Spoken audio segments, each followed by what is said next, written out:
माँ, माँ।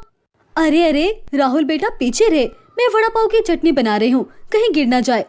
माँ, मुझे भी पड़ोस वाली आंटी के बच्चों की तरह अच्छे अच्छे खिलौने चाहिए। खिलौने? अभी कुछ दिन पहले ही तो मैंने तुझे नई बॉल दिलाई थी। वो बॉल तो बहुत बुरी है माँ, मुझे भी प्रेम की तरह महंगी गाड़ी चाहिए। देख बेटा, प्रेम बहुत अमीर है, हम अमीर नहीं। मैं कुछ नहीं जानता, मुझे चाहिए तो बस चाहिए। अच्छा ठीक है, कुछ दिनों का इंतजार कर ले, मैं लाने की कोशिश करूंगी। नैना ने ऐसा बोल के अपने बच्चे का मन बहला लिया। कुछ देर बाद उसकी चटनी तैयार हो गई और वो वड़ा पाव बेचने बाजार में अपना ठेला लेकर आ गई। वड़ा पाव ले लो, वड़ा पाव, गर्मा गर्म खट्टी मीठी चटपटी और नारियल की चटनी के साथ। वड़ा पाव ले लो, वड़ा पाव ले लो। अरे नैना जी, मुझे एक वड़ा पाव तो दीजिए। देती हूँ भैया। बहुत ही स्वादिष्ट है, इसमें थोड़ी सी मीठी चटनी तो डालिए ना। अभी डालती हूँ। नैना ने चटनी डाल दी। उस आदमी ने 20 रुपए दिए और फिर वो वहां से जाने लगा। अरे सुनिए, ये आप क्या देकर जा रहे हैं? वड़ा पाव के पैसे हैं। वड़ा पाव 20 रुपए का नहीं, 40 का है। है क्या? 40 रुपए का? लेकिन नैना जी, अभी कुछ दिन पहले ही तो मैं वड़ा पाव खा कर गया था, तब तो 20 रुपए का ही था। जब 20 रुपए का था, लेकिन अब पैसे बढ़ गए हैं। उस आदमी ने पैसे दिए और मुंह बनाकर वहां से चला गया। पूरी दुनिया पैसे बनाने पर है, महंगाई भी कितनी बढ़ गई है। ऐसे में अगर मुझे अमीर बनना होगा तो मुझे भी जमाने के साथ ही चलना होगा। अब से मैं वड़ा पाव 40 का ही बेचूंगी, तभी कुछ बात बनेगी। नैना के मन में अमीर बनने का लालच जाग रहा था। उसने अपने वड़े पाव के रेट दुगने कर दिए थे, लेकिन जिन लोगों को उसका वड़ा पाव पसंद था वो अभी भी उसी से वड़ा पाव खरीद कर खाते थे। बहन, अगर 2 दिन तुम्हारे हाथ का वड़ा पाव नारियल चटनी के साथ ना मिले तो मैं तो चिड़चिड़ी हो जाती हूँ। लाओ, एक बढ़िया सा वड़ा पाव तो लगाओ। अभी लगाती हूँ। इसी तरह से नैना का ठेला चल रहा था। वो अच्छी किस्म का वड़ा पाव बनाकर बेचती थी, जिसकी वजह से उसके गाहक लगभग बंधे हुए थे। एक दिन नैना वड़ा पाव बेचने के बाद अपने घर लौट रही थी कि उसे रास्ते में एक बड़ा सा रेस्टोरेंट दिखाई दिया। कितना बड़ा रेस्टोरेंट है, इसे चलाने वाला भी कितना अमीर होगा। काश मैं भी इतनी अमीर हो सकती। मैं भी मॉल वगैरह से शॉपिंग कर सकती, अपने बच्चों को बड़ी गाड़ी में घुमाती। नैना ऐसे ही सोचती हुई घर आ गई। जब वो अपने घर के बाहर खड़ी हुई थी तब उसने अपने पड़ोस वाले घर को देखा। वो 2 मंजिल का काफी बड़ा घर था।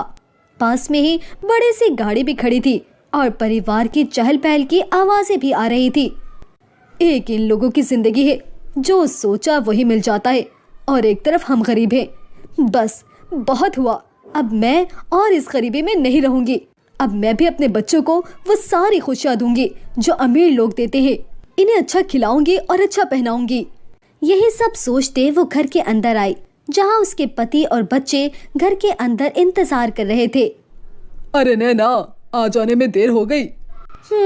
लेकिन कमाई क्या हुई? वही 100 या 200 की बचत। अरे ऐसे मत कहो नैना, 100-200 में भी हमारा गुजारा हो रहा है, तो और क्या चाहिए। बस 2 वक्त की रोटी ही मिल रही है और आपकी मसूरी भी इतनी कम है, मेरी भी कोई खास बचत नहीं हो पा रही। बच्चे बड़े हो रहे हैं, ये ख्वाहिशें करते हैं। मेरा भी मन करता है बाकी लेडीज की तरह शॉपिंग करने का, अच्छी अच्छी चीजें घर में लाने का, लेकिन ये सब हमारे नसीब में कहाँ। अरे नैना, हमारे पास जो भी है हमेशा इसी का शुक्रगुजार रहना चाहिए। अच्छा वो सब छोड़ो, आज मुझे ठेकेदार जी ने ये कुछ आलू दिए हैं। वो बोल रहे थे कि ये उनके किसी काम की नहीं, एक नजर इनको तो देख लो जरा। नैना ने आलू चेक किए। सभी आलू सड़े गले थे और कुछ में कीड़े भी पड़े हुए थे। अरे ये कितने गंदे आलू हैं। मालिक को क्या मैं कोई भिखारी या पागल लगता हूँ? फेंको इसे। 1 मिनट रुक जाइए राम जी, ये आलू मत फेंके। अरे क्यों नैना? मैं इन आलू को वड़ा पाव का भरता बनाने में इस्तेमाल कर सकती हूँ। इनका भरता बनाओगी? अरे नैना, कहाँ दिमाग है तुम्हारा? ये आलू तो खराब है, खराब। और तुम तो सही चीजों का इस्तेमाल करती थी। जानती हूँ राम जी, जान लिया है मैंने कि ईमानदारी से काम करने से कोई कामयाबी नहीं मिलती है। सुबह से शाम तक ना जाने कितने गाहक आते हैं और इसके बावजूद कोई खास बचत नहीं होती। इसकी वजह ये है कि हम कुछ ज्यादा ही अच्छा माल लगाते हैं। पता है ये बड़े बड़े रेस्टोरेंट वगैरह जो होते हैं ना, ये ऐसे ही चीजें लगाते हैं जिनकी वजह से इन्हें मुनाफा ज्यादा होता है। अरे नैना, ये तुम कैसी बातें कर रही हो? जो लोग नीयत के साफ नहीं होते वही ऐसी बातें करते हैं। तुम चाहती हो कि तुम्हारा चलता हुआ काम ठप हो जाए क्या? मुझे मत सिखाइए राम जी, मैं अब इस गरीबी से तंग आ गई हूँ। मैं ना ही अपने बच्चों की कोई फरमाइश पूरी कर पाती हूँ और ना ही अपनी, लेकिन अब मैं वही करूँगी जो मेरे मन में आएगा बस। राम ने नैना को बहुत समझाने की कोशिश की, लेकिन वो नहीं मानी। उसने उन्हीं सड़े हुए आलूओं से भरता बनाया और साथ ही बेसन चटनी के लिए सभी टमाटर वगैरह भी घटिया किस्म के खरीदे। अरे वाह, इतने सारे वड़े पाव का सामान आधे से भी कम दाम में आ गया। वाह भाई वाह। नैना बहुत खुश हो रही थी। उसने अपने पुराने दामों पर ही लोगों को घटिया किस्म के वड़े पाव बेचे। उसके ठेले पर उसकी पड़ोसन आई। कैसा चल रहा है नैना जी? अरे सब अच्छा चल रहा है। चलो अच्छा है। वैसे आज मेरे बच्चे वड़ा पाव खाने की जिद कर रहे थे तो सोचा आपके ठेले से लेते चलूं। वैसे मैं अपने बच्चों को स्ट्रीट फूड खाने नहीं देती, पर आप तो अपनी ही है ना। वैसे आप कहाँ से लौट रही हैं तुलसी जी? वो मैं आज शॉपिंग पर निकली थी, मेरे पति भी साथ थे। जानती है नैना जी, उन्होंने मुझे एक सोने का हार दिलवाया है और साथ में डायमंड रिंग भी। आज तो मैं बहुत खुश हूँ। नैना जहन में सोचती है, इसे तो मैं बहुत ही बेकार वड़ा पाव दूंगी। ये लीजिए आपके 2 वड़ा पाव।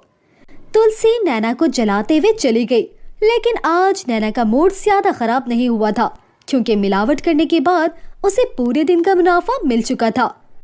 एक दिन मैं इस तुलसी को पीछे छोड़कर ही दिखाऊंगी।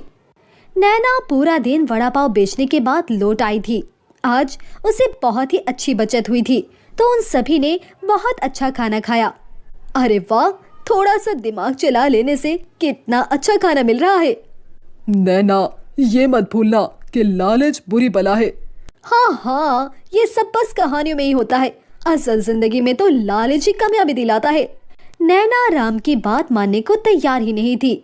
ऐसे ही मिलावटी सामान जैसे घटिया तेल, वही वाला बेसन, गले हुए टमाटर की चटनी और बेकार आलू लगाते हुए नैना को 1 हफ्ता होने को आया था।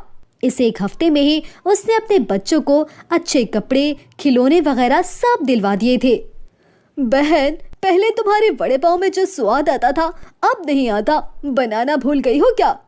मेरे हाथों का स्वाद तो आज भी वैसा ही है, लगता है खाने वालों की ज़बान में कमी हो गई है। अरे तुम तो पूरी ही बदल गई हो। ये लो बहन तुम्हारे पैसे। नैना की आदत भी अब खराब हो चुकी थी।